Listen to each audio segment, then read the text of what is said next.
Hey guys, my name is Charlie Peckman and I'm a junior studying journalism with a certificate in entrepreneurial management. And today we're at Artifacts in Iowa City to show you what I love to do, which is restore vintage watches.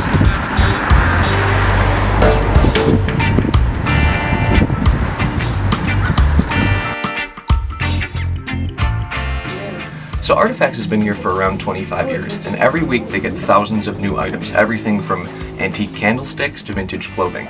One of my favorite things about this store is that they have a vintage selection of jewelry, and that's what we're here to look at today.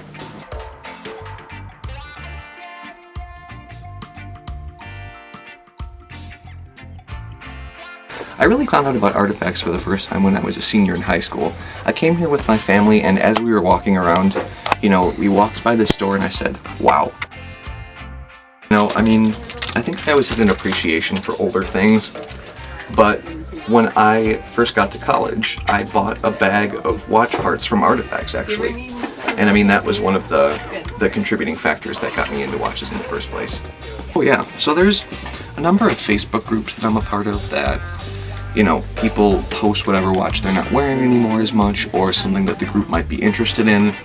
And then, I've made trades before where I've had a watch and someone else had a watch that I really wanted, and we just exchange tracking numbers and send them to each other with, through the postal service, and then a week later you have a new watch for basically the cost of envelope. But for, something like this Seiko, if I got the parts for this and got it up and running again, it's $10. I could probably sell it for $50. So, there's discrepancies in profit margins based on what type of watch you're selling. So, it really does depend.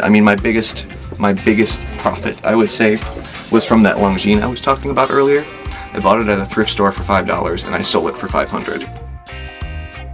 So, it's all about looking at watch forums, looking at websites, and learning, because a lot of people don't even know what they have. A lot of people on Facebook Marketplace, they'll just be like, old watch, I found this in my grandpa's attic, and they don't know that they're sitting on a $10,000 watch. Ultimately, I want to pursue a career in journalism, but with, doing watches on the side, because it's a hobby that is as time consuming as you make it.